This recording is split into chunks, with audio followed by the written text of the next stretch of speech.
Good evening. I'd like to welcome everybody to our second virtual town hall that we're having here on Wednesday. Today is going to be another great night for us. Last week we welcomed three of our city council candidates. Tonight we're welcoming Rachel Leone, as well as three fantastic school board candidates in Mike Vasinetto, Shannon Patrick, and Sheila White. And the idea here is that we're going to talk about the issues that are affecting the city and the school district. I think that one of the things that we've seen coming out of the pandemic is just how much interest people have in not just what are we doing now, but also what can we do in the future. Last week we had a great crowd. A lot of people watched it live. A lot of people watched it, shared it after the fact. And that's kind of what we're going to do here as well, is that we're going to talk about a bunch of different things. As the questions come in, we've been getting questions that were emailed to us, came at us on Twitter, came at some of the candidates on Twitter.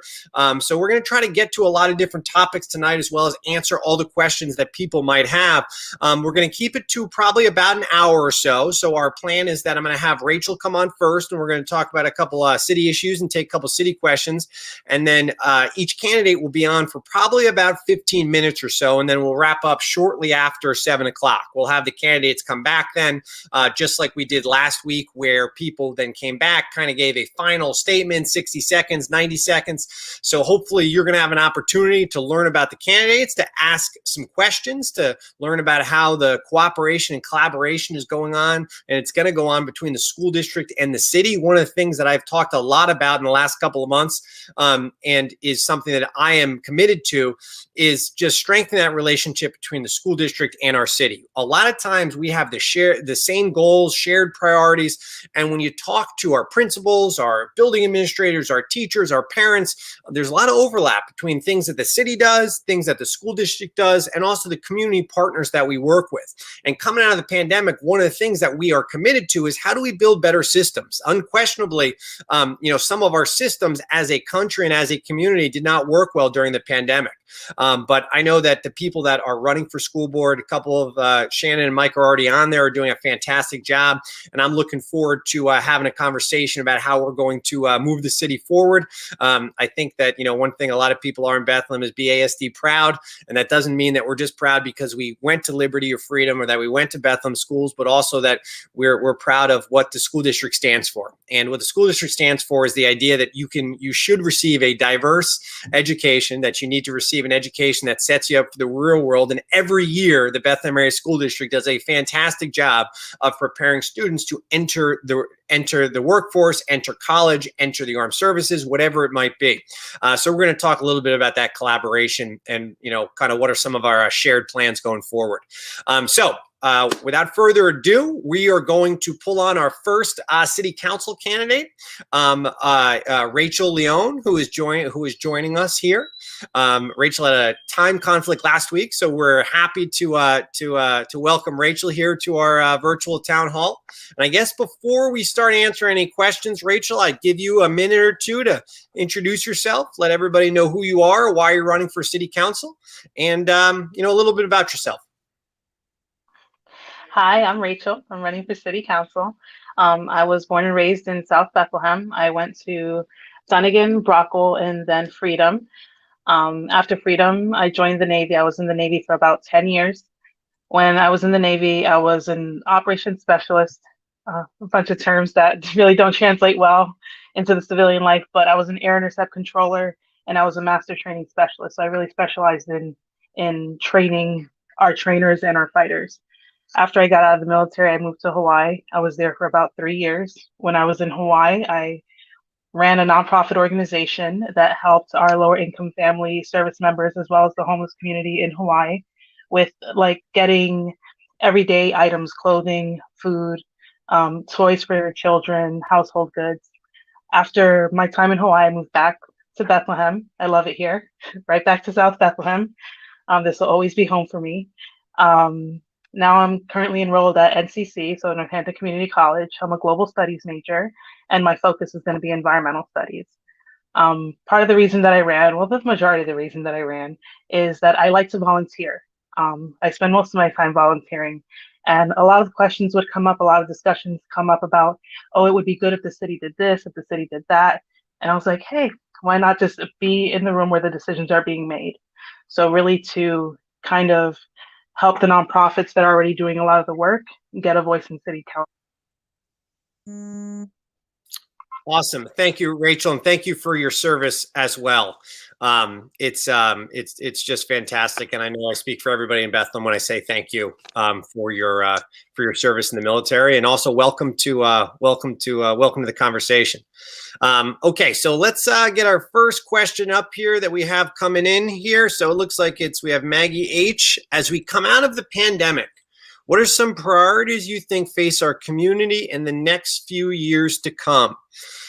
So I think one of the things that we saw during the pandemic is that, as I've said, is like some of our systems were just not built in an efficient way. And I think when you look at some of the things that have failed as a community, whether or not it would be some students and families' access to technology or access to healthcare, access to healthy food, is that one of the things that we need to focus on, and the school district has been leading this, is like, how do you build equitable systems? How do you build systems that work for everybody? One of my favorite things to say is that just because something is working for me doesn't mean that it's working for everybody. And I think sometimes we confuse those two things, where we think that because something works for us, that then it's a good system or it works for everybody. And that's not necessarily true. So I think that that's one of the things that we need to do as a city. And also, as I said, expand a lot of the collaboration we have as a city to include the school district, social service providers, our health networks, to kind of just build stronger systems. So when things happen, we are better prepared for them. And also we are giving people, and especially our most vulnerable populations, an opportunity to be successful. Rachel? Yep, I completely agree with what she said. There's a lot of things that came to light throughout the pandemic. And what you said about just because it works for you doesn't mean it works for everyone else. One thing that I saw specifically on my street is that when everyone else was complaining about going to school from home, a lot of the families on my street were like, I don't have internet. I don't know how I'm going to make this work. So I think that when we're coming out of the pandemic, we really should focus on what are the problem areas that we see as city servants and how we can strengthen those areas. I know the library really did amazing work throughout the pandemic, and that's wonderful. Of course, focus on small businesses and everything like that. I think that's of utmost importance. But we kind of have to look at how these things happen. How do we get to the place where we're having these pandemics? And for me, that goes back to our climate change issue.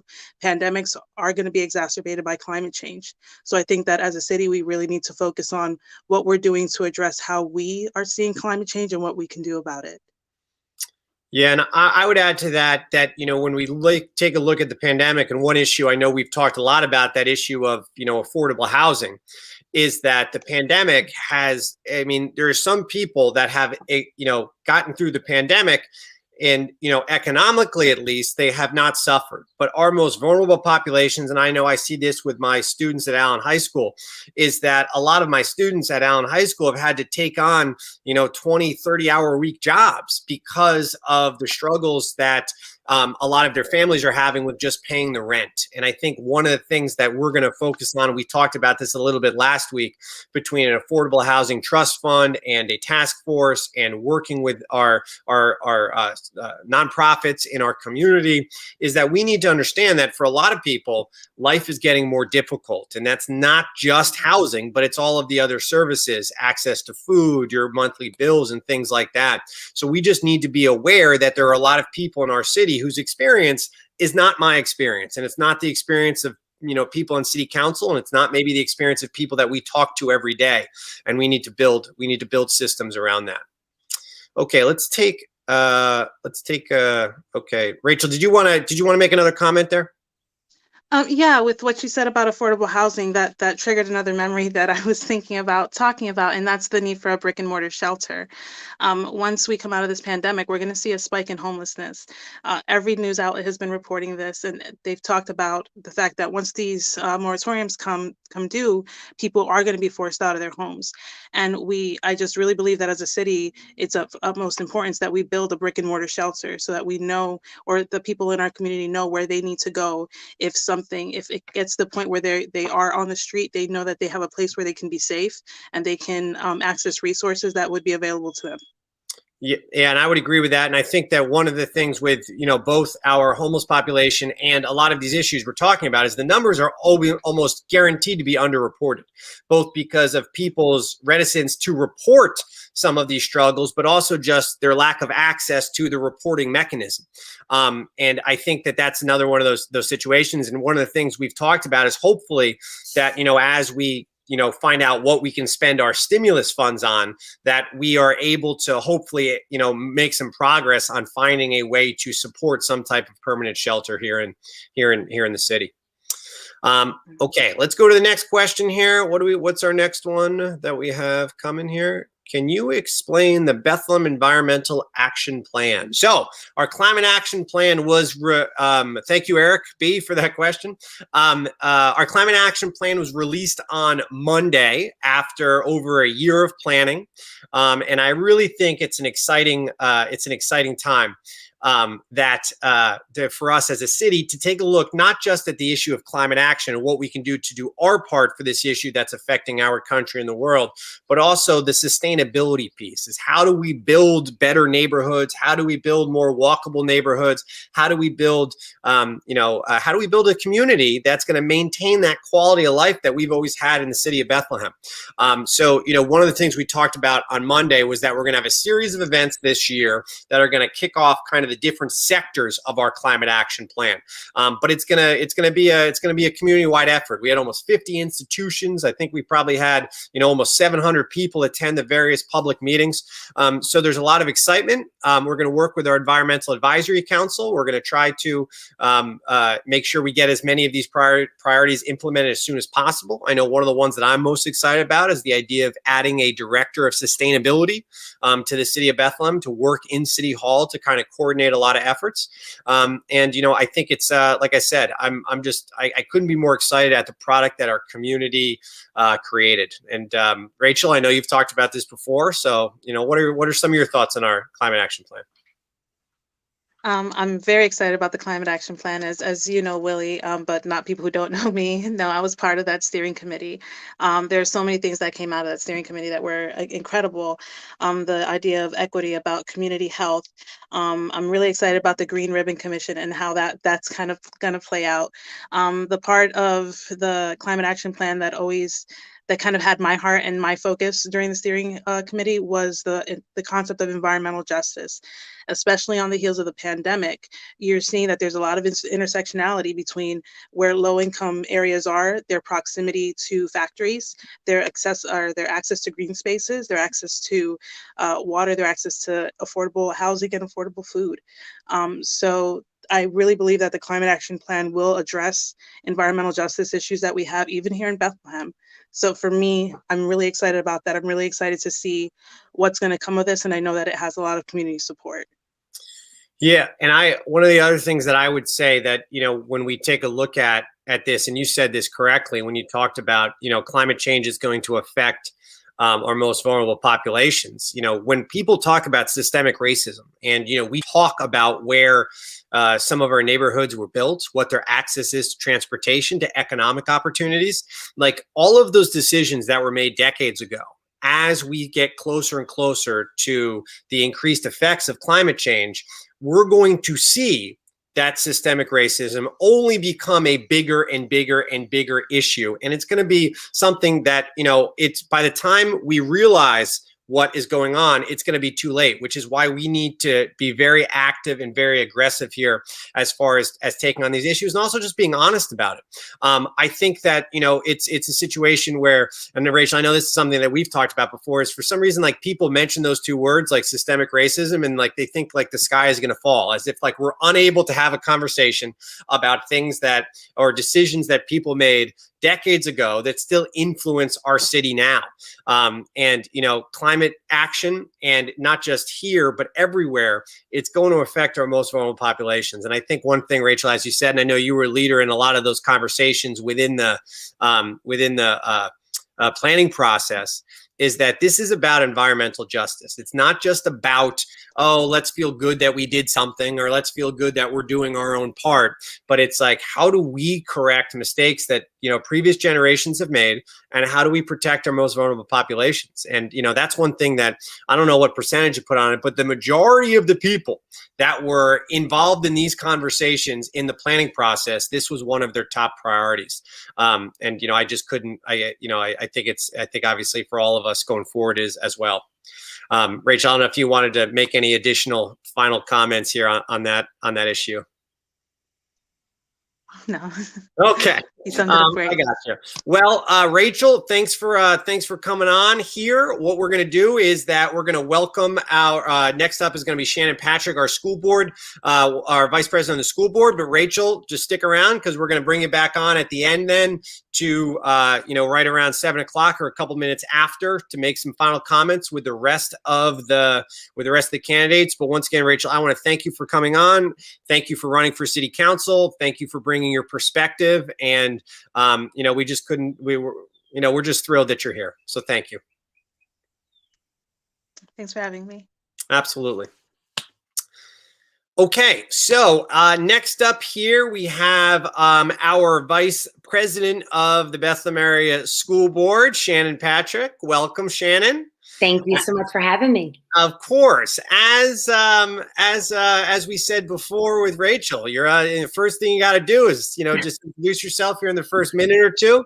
Talk a little bit about yourself, why you're running for the school board again. Awesome. Well, thank you, everyone. Thanks for having me on. My name's Shannon Patrick. I have been on the school board now for 10 years. And I am not unfortunately, a Proud by Bethlehem person. I'm a transplant from New Jersey, but I've been up in the Lehigh Valley since actually 2000. I've owned a business in West Bethlehem for the past 15 years. And about 11 years ago, I was approached about getting involved with the school board. And at the time, I had a preschooler. And of course, I was like that overbearing mom who was very involved in everything and had to be, the PTA leader of the preschool. So it was really a great opportunity. And actually, Mike Vasinetto, who is going to be coming on in a few minutes, presented it to me as, hey, try it out, see how you like it. It was an appointment position. And if you like it, run. And I fell in love with it. So just knowing that I have a say and a voice in my daughter's education, as well as the education of, everyone in BASD, has been a wonderful experience. And one of the reasons I would like to continue on and finish out another term. Awesome. Thank you. And you said it before, and around here we think it's a positive when you were born somewhere else and came here. I think one of the things that Bethlehem is a wonderful place, but at some point everybody moved here from somewhere else. So it doesn't matter if you came here. At least to me, it doesn't matter if you came here 5 years ago or 20 years ago, as my mom likes to joke around. My parents were both born in New Jersey, and my mom went to Cedar Crest, my dad went to Lehigh. So they've basically been in Lehigh Valley for 53 years. But it's my mom likes to say, it's like, but to some people in Bethlehem, if you were born in New Jersey 70 years ago, you're still not from Bethlehem. So we appreciate the new perspectives. Okay, so let's start with our first question here. What do we got here? So it says, a big one. How do we make up for the lost in-person schooling over the past year, from Veronica? Shannon, I'll let you start with that one. All right. Way to start with a big one, Willie. Thank you. Veronica, thank you so much for the question.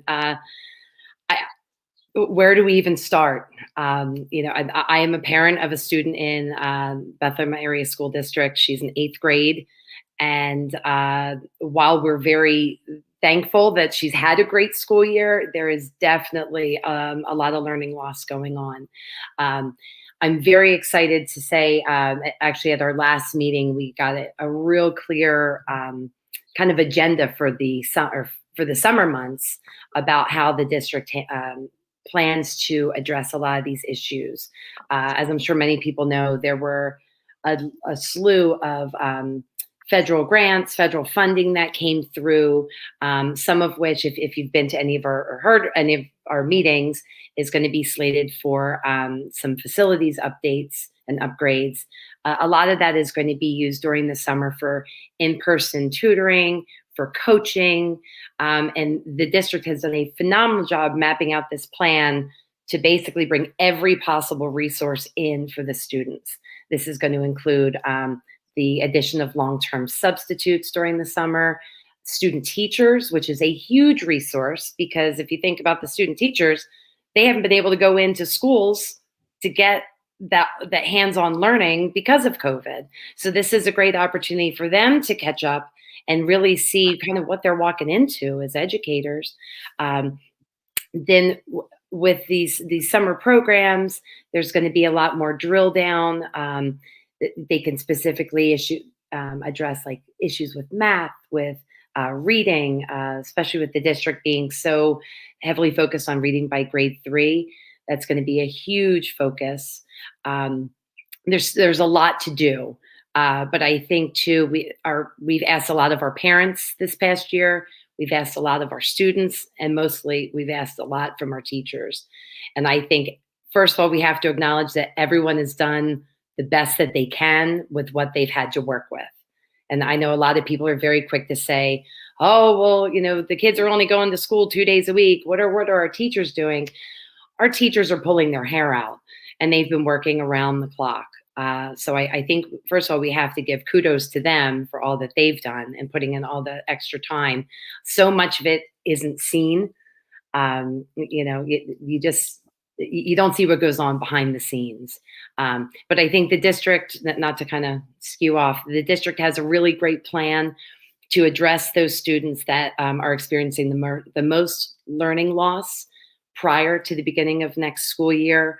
And I know that now that all of our elementary kids that were hybrid are back in 4 days a week, a lot of those issues are being tackled now with our reading specialists, the intervention.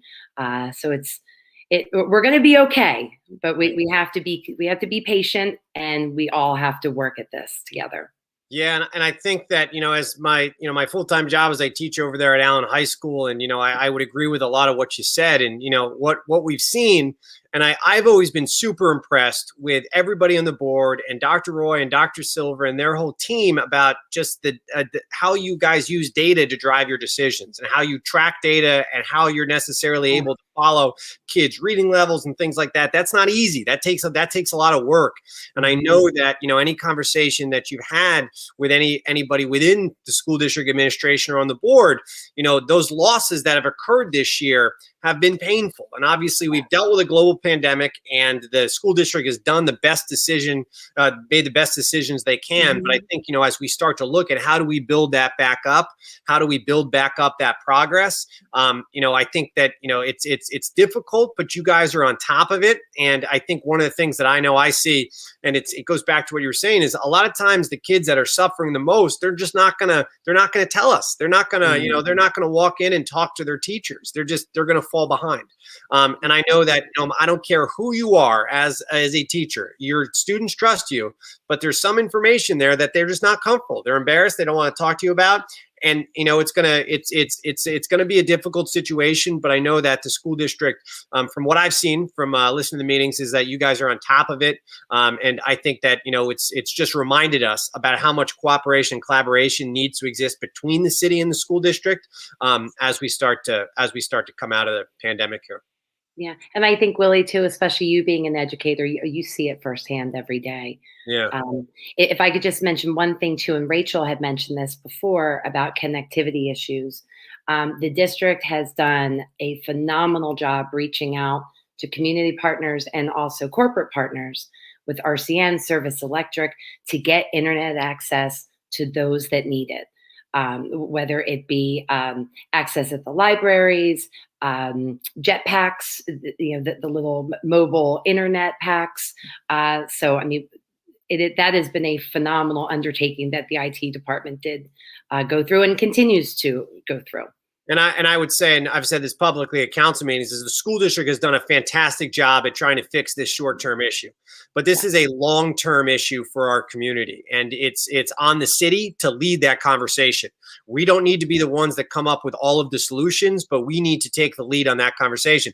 And there's going to be one day when people are going to look at high-speed internet access and going to be like, this is a basic civil right, the same way that we look at clean water and things like that. Because, you know, as I've said before, you know, my wife is a family physician, and people that have internet access issues and they need to leave their house and they're potentially COVID positive, they need to come into offices. If they don't have the internet and, you know, the kids are falling further and further behind, like the world is only going to become more and more and more based on the idea that we have high-speed internet. And the fact that some of us do, that some of our children do and some do not, it only separates the haves and the have-nots. And like I said, Dr. Roy and the board have been on top of that issue, but it's a wonderful short-term solution, but it is not a long-term solution. You should not have to be cutting deals with our standard service electric, you know, to get hotspots. Yeah. So, you know, I'm confident that we're going to be able to come up with a better long-term solution for that. Okay, let's go to our next question here. So it's from Adrian Pauling. How is the district preparing to manage the ongoing mental health struggles that many students are continuing to experience as a result of the pandemic? That's a fantastic question, Adrian. Thank you. I would start with, go ahead, Shannon, you can lead the way on that. Sure, thank you. I would say the district for many years now has really been moving full steam ahead on mental health and how we can help our students. And like Willie, like you had just said, so many kids are struggling and suffering, and we don't even know, you know, because people don't want to talk about it. I think our teachers are at the forefront. So they are the ones who are going to identify students that are needing help. The amount of community partners that we have established, basically every school now has some type of mental health specialist that is available to the students, which is huge. You know, before it was just high school and then middle school, and unfortunately it's now had to go down to elementary school. But I think, you know, we continue to ramp up. We continue to work with our partners. We're using a lot of the ESSERS money, which is some of the federal funding that's coming through because of the pandemic. And by the way, all this information is available on the school district website in the minutes. But we have programs set up for the students and resources available to them. Yeah, and I would add to that, one thing that, you know, I've always been impressed with, and I know we do this in the Allentown School District, and I know you guys do this as well, is like when money comes available or when positions become available, the answer is always not just, even though I'm a teacher, it's not always the best thing just to say, hey, let's hire another teacher. Yeah. Like schools need mental health liaisons. They need school psychiatrists. They need counselors. They need, you know, parent liaisons. And I think that this one things that people need to understand is that schools, as we continue to go on to do their work well, to do what we are tasked with doing as far as public education, is that it's going to become our schools are not just becoming more diverse as far as our student population, but the type of professionals that we have within our schools is that we're going to need to understand. It doesn't make sense to have 100% of the people within your school be teachers. You want to have a combination of personnel and staff in there. So you set up that process, you start to trust it then as far as like, what is the best way to improve your school and improve your community? How do you have that kind of connection to your community? And, you know, I think that's it. I know you guys are on top of that.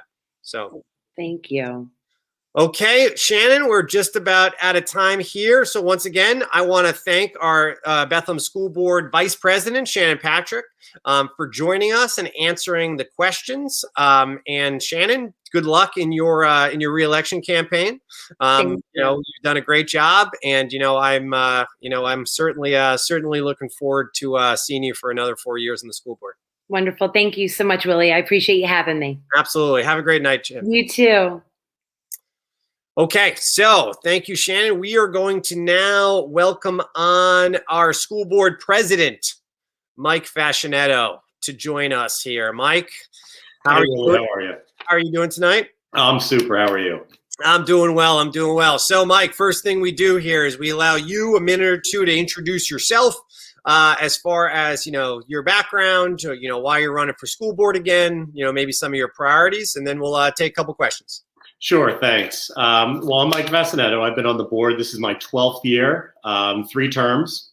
And as you heard from Shannon, we have served together as board president and vice president for, oh my gosh, this is my, I think, 10th year as board president, and Shannon's kind of been by my side the whole time. And we have a great board at the moment, which is why I'm running again, because it really is fun. It's a fun job at the moment. We're doing great work. We've had great opportunities with our students, and of course our key administrative leadership and our teaching staff to really make a positive influence in the district. We see a lot of other districts that have been struggling, not knowing where to go, struggles between the board and the administration. We've been really lucky to have a great team, a great core team in place to really set Bethlehem in the forefront as a leading district in the state. Also, Willie, I'm wearing my Liberty shirt for you as a Liberty alum, selfish plug for you. My kids will go to Freedom. I have a 7th grader at East Hills, and I have 2 kids at Spring Gardens who will eventually go to Freedom. But I wore this shirt because a famous quote by a former Liberty principal, Bill Burkhart, I know you like to repeat a lot, that so goes Liberty High School, so goes the city of Bethlehem. And that's what we're here to talk about tonight, is how the partnership between the city and the school district really are key to a successful community. So I wore my shirt for you. Thank you. I appreciate that. And I think adult Willie Reynolds is definitely more supportive of liberty and freedom than teenage basketball Willie Reynolds was. But we have 2 great schools, and you really hit the nail on the head as far as I look at the Bethlehem Area School District as one of the few districts across the state of Pennsylvania that has the economic and the racial diversity where we bring people together. And, Mr. Burkhart, who is my principal, and, he got it right. But it's one of the amazing things about Bethlehem Area School District, and this is true for all of our schools, is that when you're going to a Liberty football game or you go to a play at Freedom or whatever it is you see a cross-section of people. And there's not that many places in society where you're going to see that cross-section of people. And that is a testament, the fact that we can be appealing to every group in our community. And that's a special thing about the district. So thanks, Yeah. Mike. Thanks for joining us. Let's get our first question up here. What is a Lerna? Oh man, Mike, I'll let you start with that one from Peter. So Lerna is a taxing structure that's in place that the city and the school district have used for many years. We've used it on South Side, throughout some of the Majestic warehouse area, all along the 412 corridor and up through 3rd and 4th Streets. And Lerna is different. Everybody's heard of the TIF. And of course, the TIF was the taxing district that the Sands Casino and now the Wind Creek Casino sits in.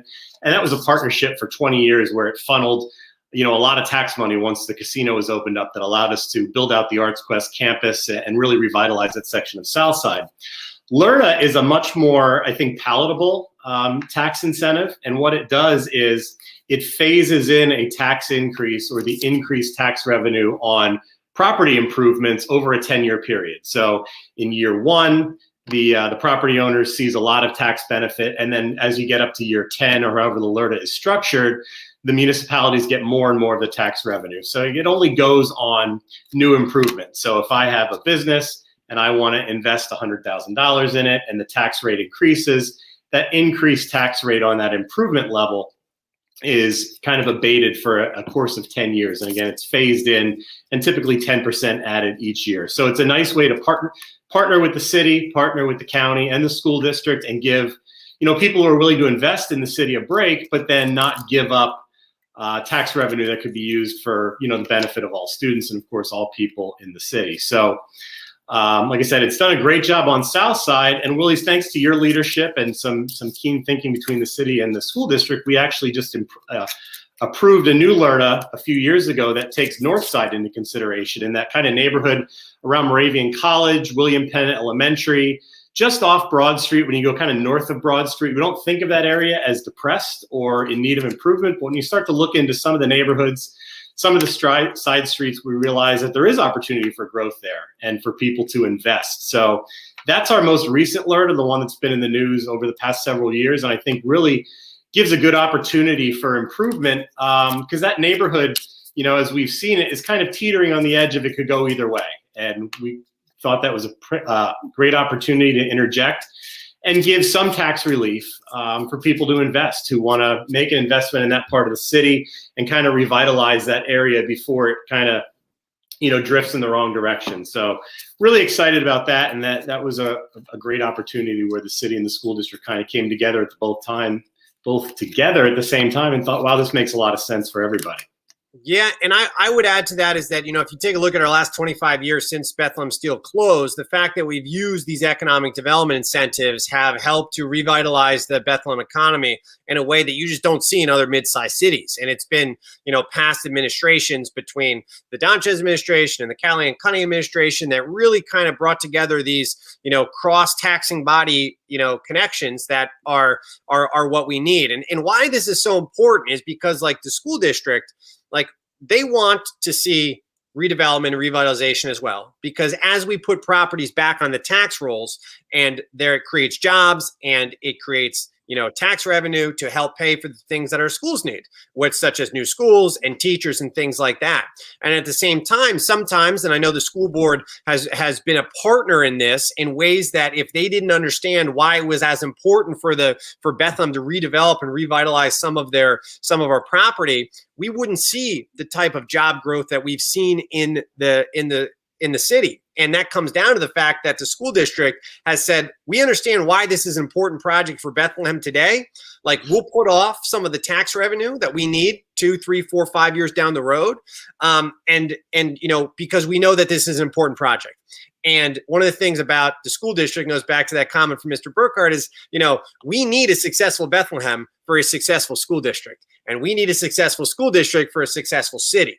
So we need steel stacks. We need this type of redevelopment. So, those type of tools, and, Mike mentioned Lerna on the north side. And I think as we go forward, we're going to continue to kind of be strategic about what areas need that Lerna, because it can be expensive to rehab old buildings. It can be expensive to rehab buildings that are on environmentally damaged land, such as what was the majority of the Bethlehem Steel site. So, it's one thing that we've certainly cooperated with on the school district. Yeah, definitely. And I think a nice part of the Lerna is, I can't say it enough, that it doesn't abate current taxes. So the district, the city, we're not losing any money, but we are giving an incentive, especially in that area of North Side where, there is a property that is kind of blighted. And do I turn it into a couple multiple family units where I can get some quick return on it? Or do I invest and restore that to the single family home that it was back in the, the early 1900s when it was built? So Lerna gives that opportunity. While it's not a lot of money, it is a recognition and an acknowledgement that if you invest in the city and you invest in the school district, we're willing to support you and help you in any way we can. And one of the things that we've talked about as a city is how do we tie these economic development incentives to some of our community priorities, such as affordable housing. So, and Mike, you hit the nail on the head, is that when you're looking at these type of incentives, how is it helping the other missions that we have as far as the city is concerned? And one of the things that happens is that redevelopment costs, is that the higher the redevelopment cost, the harder it is to offer things like affordable housing. So it's always a balance about how we're able to offer incentives, but also say, if you're going to take our incentive, we need you to contribute to this particular community issue. And like I said, we've talked a lot about affordable housing, which is an issue that obviously touches both the district and the city. Okay, let's go to our next question here. Let's see what we got coming up. How important was the Bethlehem Health Bureau's relationship with the school district during the pandemic? Sure. One of the ways I slept at night, and I know certainly Dr. Roy, the administration, slept at night, was having a partner in the Bethlehem Health Bureau and having someone like Kristen Wenrich there. That was always a phone call away, because we're certainly not experts in public health or infectious disease or anything like that. So having someone that we could go to, and St. Luke's, I have to add them in there as well. And the St. Luke's and Bethlehem Health work together so closely with us. And they're the reason we opened. They're the reason our hybrid plan was structured the way it was. And they are the reason that elementary students went back yesterday for the first time for a 4-day week. We don't want to try and make things up. We want to follow the science as best we can. We want to follow the data that's out there. And having a partner like that to come in and say, this is what we're thinking. This is what we want to do. How's it going to work? And then turning it over to experts and let them come back and say, this is what you can do. This is what you can't do. they were not willing to bless a return for middle and secondary students in high school. So that's why they're not going back. It's as simple as that. Do I want all our students back? Absolutely. But if public health experts are going to say now's not the time, look at the spread, look at the variants, it's just so reassuring to know the decisions we make, because putting our teachers at risk, putting our students at risk, possibly having someone be infected and take the disease home and spread throughout a family, we saw how quickly that just one person could spread this virus throughout a community, a family, a wedding, a party, something like that. You know, that's something that none of us wanted. And that really weighed heavily on the board's decision and certainly on the administration's decision. And I'll give you a perfect example. I'm talking about a collaboration between freedom and liberty, which happens more often than you think. And please don't not vote for me because I'm wearing my liberty shirt, freedom people. I love you. My kids will go there. But we have a prom every year. And last year, of course, students were cheated out of prom. And this year, Freedom and Liberty came together and said, let's do a joint prom, more of a cocktail reception, or mocktail, let me say that. Don't put me on the record saying it's a cocktail reception for high school kids. But they're going to come together at Steel Stacks and have an outdoor, prom. At least it's something. It's not a sit-down meal. Where that came from was Bethlehem Health. And Kristen sat down with the folks at Arts Quest and said, what can you do? This is what we want to do.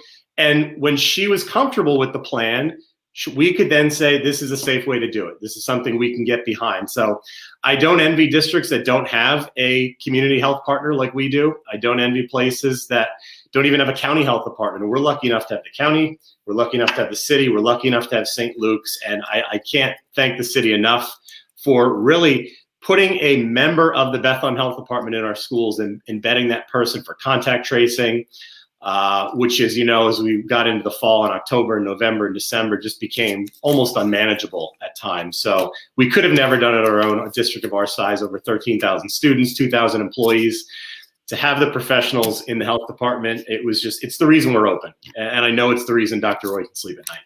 Yeah, and I think that, Ms. Wenrick has done just a fantastic job. And, I've never seen something run as efficiently as our vaccination clinics have. And, the Health Bureau deserves a ton of credit. And also all of the people in our community that have come out to volunteer and help out.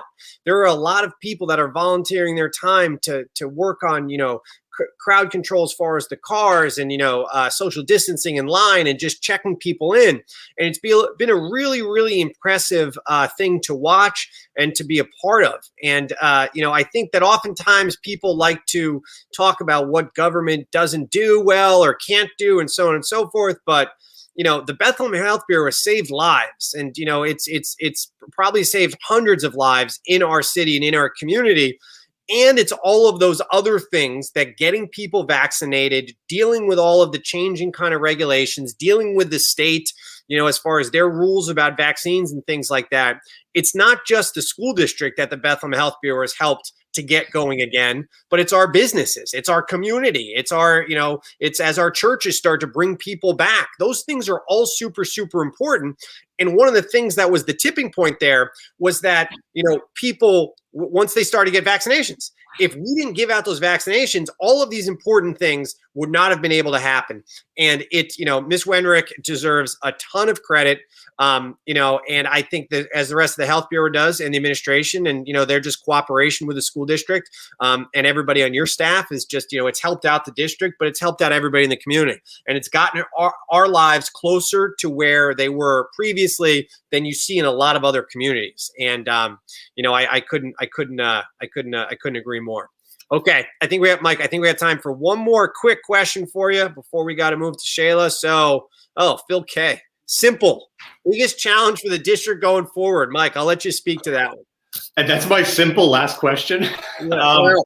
Thank you so much. I mean, as Shannon talked about, we're focused on remediation. We're focused on learning loss. We're focused on student mental health as we come out of this pandemic. A challenge and an exciting thing going forward that we've been working on behind the scenes and we're going to unveil shortly is an equity policy and an anti-racist policy that's being adopted by the board, hopefully in time for the next school year. And, as we've seen the events of the past few years going on around the country, and we've talked a lot and focused a lot about equity, it's now time to put our money where our mouth is and draw a line in the sand and really enact a policy that is not easily undone, something that has to be talked about with a lot of discussion, and really tell our students, like, this is where we stand, because that is a challenge. I don't envy a young person of color coming up in this country right now, what we're dealing with. And as a school district, it's a place where they need to feel safe. They need to feel respected. And that goes for staff as well. And it's going to be a challenge to put that out there, because it's going to be tough conversations, tougher than we've already had. And it's going to make people uncomfortable. And there's no way around it. But I think having those discussions, and really as a large district, an urban suburban district with a lot of different backgrounds, really putting that out right in front of everything we do, taking a look at every aspect of operations, from curriculum to busing to, I mean, anything. We're going to be asking all departments to look at this and find out, are we doing things equitably? Are we doing things in an anti-racist way? And are we really a school district that accepts everyone and does what we can to make sure everybody has equal access to all those opportunities? You know, if I don't have a car and I don't have a mom because she's at work at 7:30 in the morning, guess what? I'm not an early morning band. How can we get those kids there? If I can't stay late, how can I be part of the theater company or play on a sports team? Or if I don't have $500, how can I take part in a dual enrollment course that's going to prepare me and get me a step ahead when I go on to college? And a lot of those things are in place already, and more to come. But it's going to be a challenge, because it's going to cost money, and it's going to have people look in the mirror and say, how can I change what I'm doing? Hopefully all for the positive. So it's exciting, but definitely a challenge. Yeah, just a couple comments on that, Mike, because I think that's the most important conversation we have going on in America right now. And I know when I went to teach at Allen High School, and you start to get past your own experience and you start to listen to other people's experience, you realize that you don't have a monopoly on experience in America. And my experience as someone growing up in this country, we tend to think that that's the way everybody feels about everything. And I say this, it's been beautiful to watch my students over the years tell me that, like, my experience is not the same as their experience when it comes to having faith in things like voting, or even school, or in institutions. And I would say I would second everything that you said. I had this conversation with somebody yesterday. We were over on the south side for the Brinkmaneers dedication on the Greenway, and I had said that we talk about our history in Bethlehem a lot, and it is in a lot of ways it's a wonderful one, but it's also generally one perspective that we talk about over and over and over again. And if we're going to be the community that we want to be, it's about how do we expand those perspectives. And the analogy I always make is, like, I would never walk into my mom's house and say, like, let me tell you what it's like to be the mother of 5 children. She would be like, what are you talking about? Get the hell out, the whole 9 yards. And, then why are we in any position to tell other people what their experience is? And for too long, we've built systems and we've acted as if one group of people has a monopoly on experience. And that changing identity that we see in our school district, that we see in our community, that we see in our city, we need to lean into understanding that, America's identity is changing, and you're either on the side that you're okay with that or you're not. And our institutions need to lead in that way.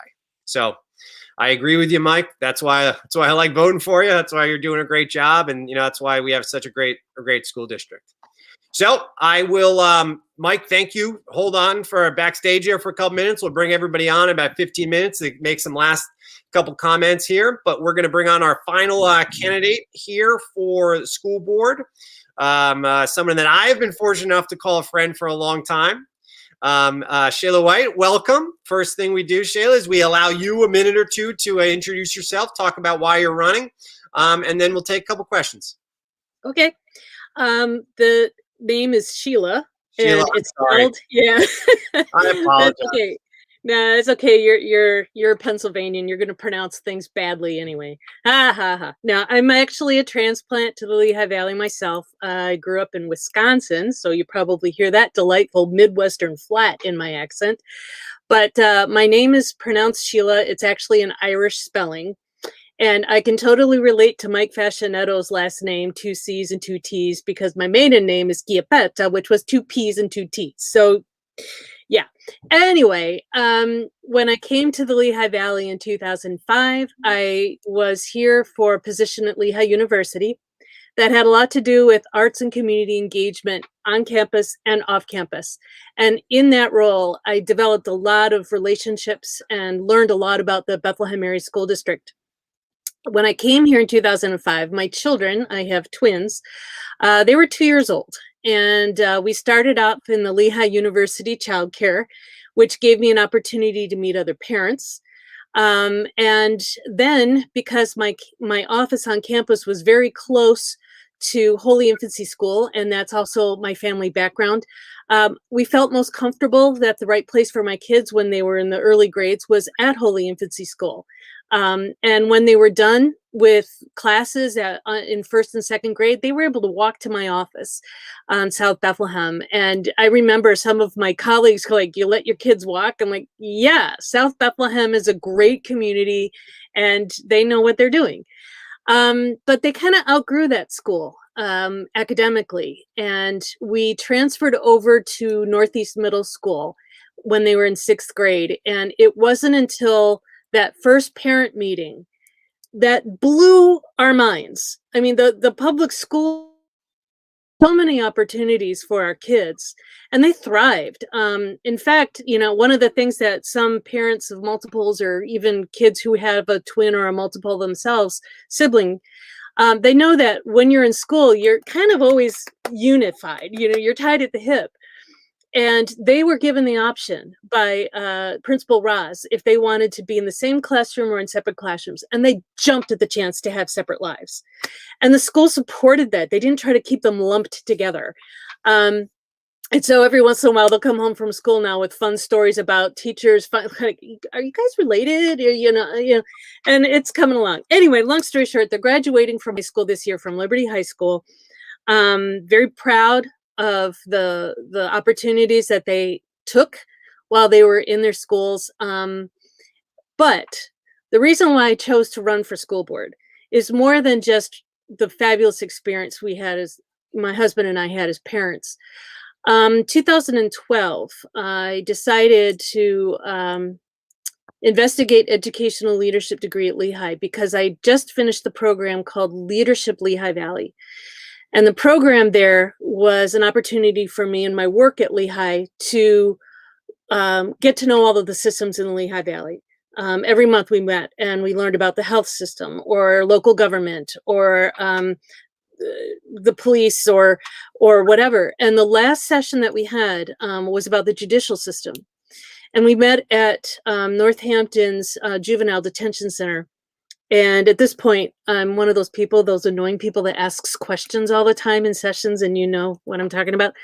I asked the presenter, I said, what kind of services are the kids in the Juvenile Detention Center getting before they go back into the community that had the environment that got them here?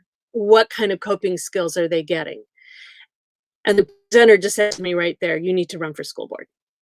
So, okay. Great idea. I don't know if I can, but then I enrolled in the educational leadership program at Lehigh, and I learned a lot more. My career has been arts integration in elementary, secondary, and higher education. And what arts integration means is not arts as a puppet show or a little entertainment. Arts is an infusion of expressive ideas that contextualize history, culture, language, and expression, so that kids who experience making art get to sit in the shoes of someone who's different than them. And what I have seen in my arts integration career has been some incredible opportunities for teachers and students and our community.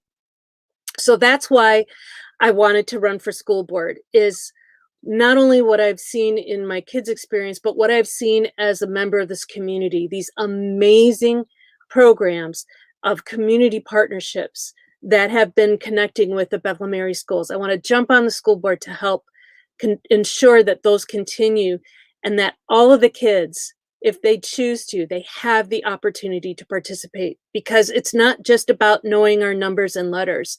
We need to know that the future of our community has kids that have social and emotional growth and maturity to be able to have conversations that are going to evolve our community. We're talking about racism earlier, but we also have to have kids that are ready to solve problems and make new things, because we know that so many of the jobs that are going to be in the future, we don't even know what they are. Technology is going to evolve. Environmental issues are going to evolve. So we want to have a community, a future community of young people, young professionals who are willing to tackle those issues with creativity and sensitivity.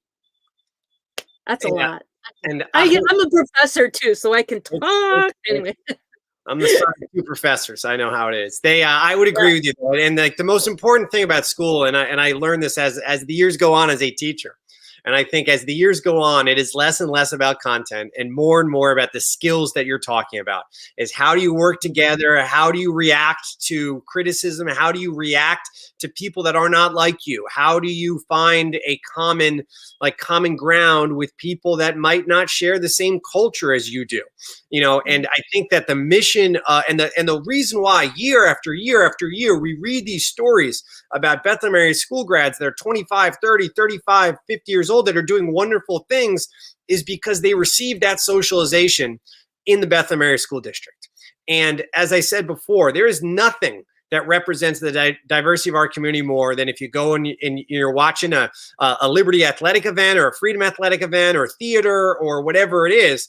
And it's just, you realize that these kids are learning so much about just dealing with people that might not be their exact, might not be like them. And, if we do not focus on that as a community, then we are letting them down. We are letting our students down if we don't try to encourage those difficult conversations and putting them in those positions by which they are interacting with students and people that don't live in their neighborhood and that might have a very different history than they do.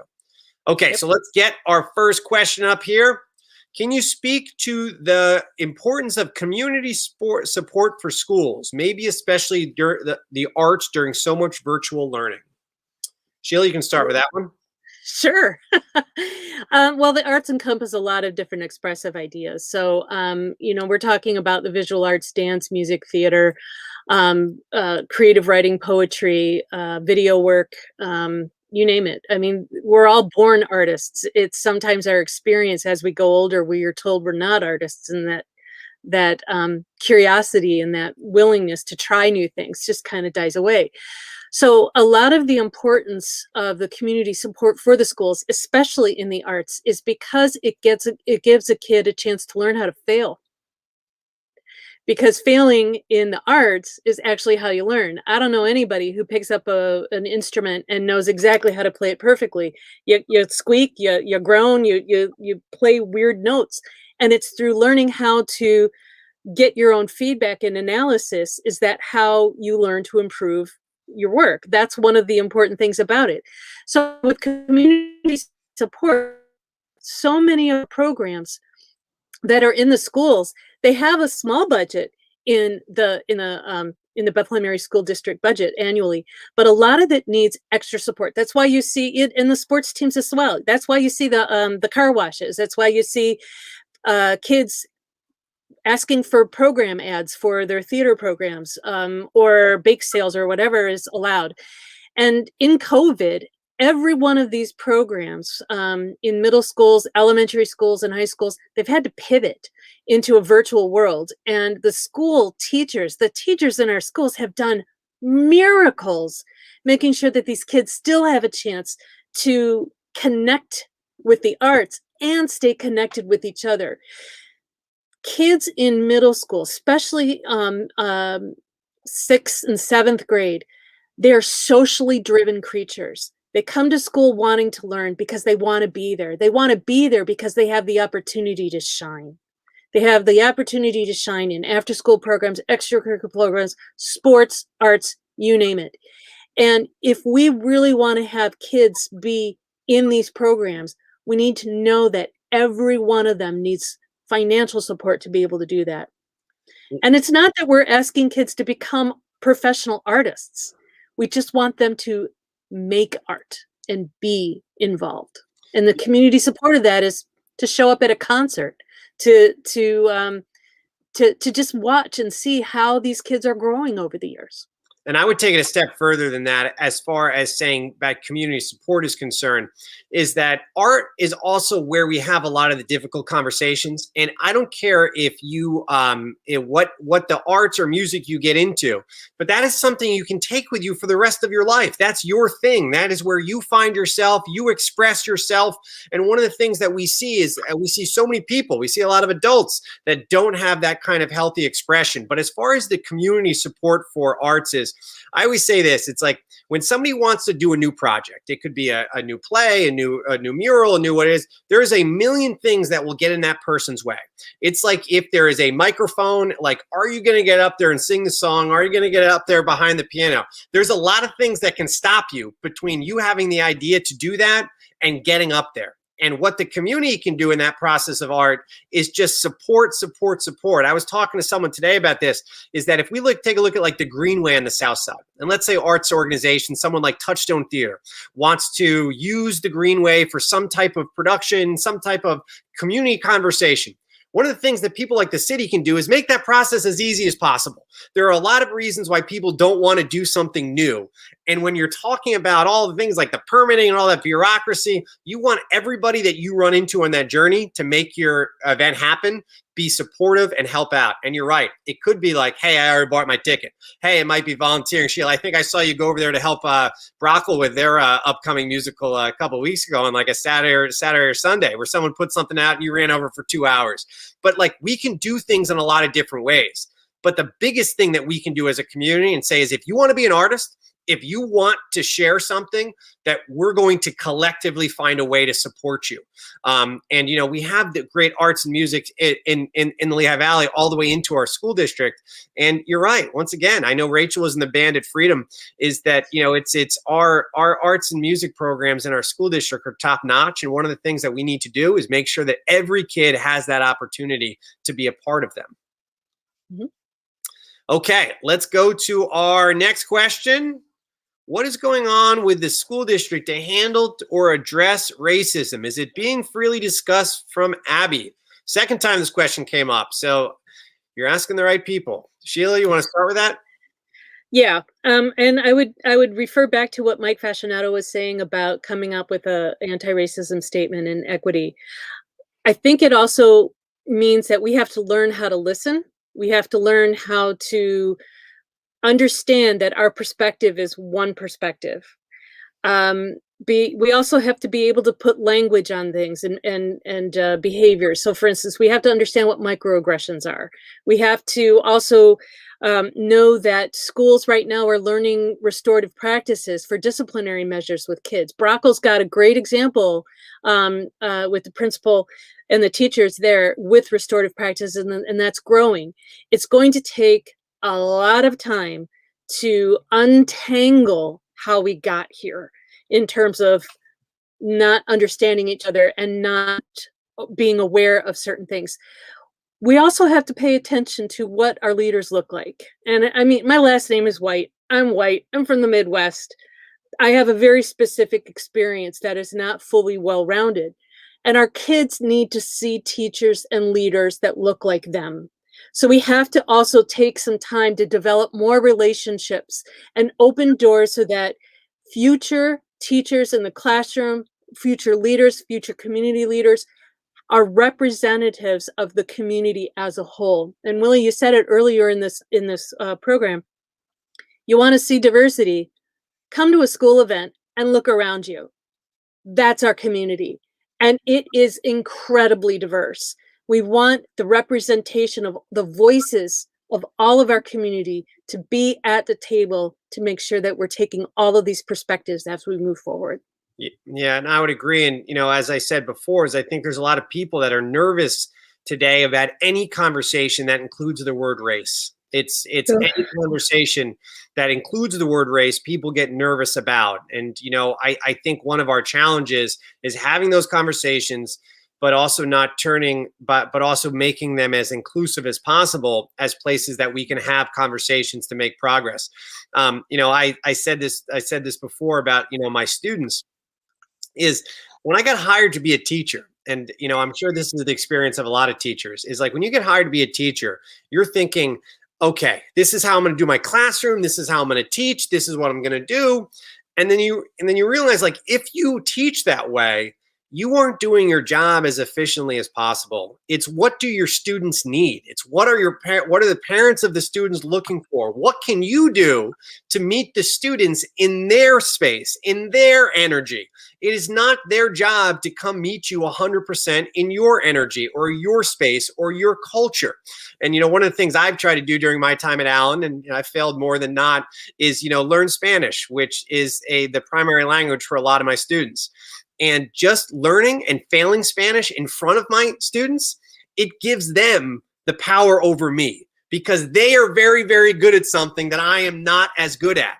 And we need to understand that those type of moments when you are showing them, like, look, you have a skill that I'm the adult here that has a different history, wishes they had. And we need to have those type of conversations about how do we meet people that are not like us and how do we talk about those particular issues. I feel one of the things that I feel most confident about with our school board now, and Sheila, people like you running, is that you're not afraid to have those conversations and you're going to encourage them. And, as I say, if we're not willing to have conversations, we haven't even made decisions yet about things. We just want to have conversations and talk about people's experiences and how they feel. And also the influence that race has on anything and the influence that race has in all of our systems, whether it be educational or economic or whatever it might be. But it's not an issue that's going away. And the longer that we don't talk about it as community elected officials, the longer it's not going to improve. And also, we're not doing our job. And if we're unwilling to talk about it, quite honestly, people shouldn't vote for us. Sheila, thank you. We're a little bit past 7 here, so we're gonna bring back on Mike and Rachel, who are both here, and Shannon. Shannon's back too.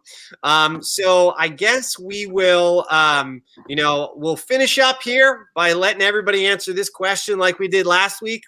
We'll start then in the same order you guys came on. So Rachel, we'll start with you, and then Shannon, then Mike, then Sheila. What are you looking forward to the most this summer in Bethlehem? I love summer in Bethlehem. For me, it's cleanups. My environmental group, we do a lot of cleanups in the summer. But outside of volunteerism, I love going on bike rides and hikes with my son. So that's really what I'm looking forward to. Awesome. Shannon? I want to sit outside of the restaurant and have a meal and a drink. I like that. Mike? Well, since Shannon stole my thunder, I am looking forward to seeing kids finally back in the city pools and out in the parks and playgrounds, and still got to be cautious, but hopefully a little more normal than last year for our young people. Sheila? I want to see my kids graduate in a public performance and then do their live show. They're in Urinetown, plug. And then I want to actually go to their campuses and see where they're going to live and be able to walk on that. But more than anything else, like Shannon and Mike and probably Rachel, I want to get a beer and hang out at Arts Quest and just listen to some great music. Loca Connie, please. And I just want to get outside and have conversations with people without a screen. That'd be great. Yeah, I would agree with that. I think one of the most beautiful things in Bethlehem is when you can go to an event and you don't know someone is going to be there and you run into them and you're like, hey, what's going on? And I think that's always the best, one of the best moments in Bethlehem is when we run into people and we're reminded about how wonderful a community we have. So just to wrap up there, I want to say thank you to everybody that's watching. We're a little bit past 7 here. I want to thank you to all of our great candidates that have joined us for our second virtual town hall here. It was a great conversation. I'm ready to vote for all 4 of you. I'm proud that, we have such great candidates running here in the city of Bethlehem. And, with that being said, we're going to wrap it up and we'll see you guys next time. Thank you.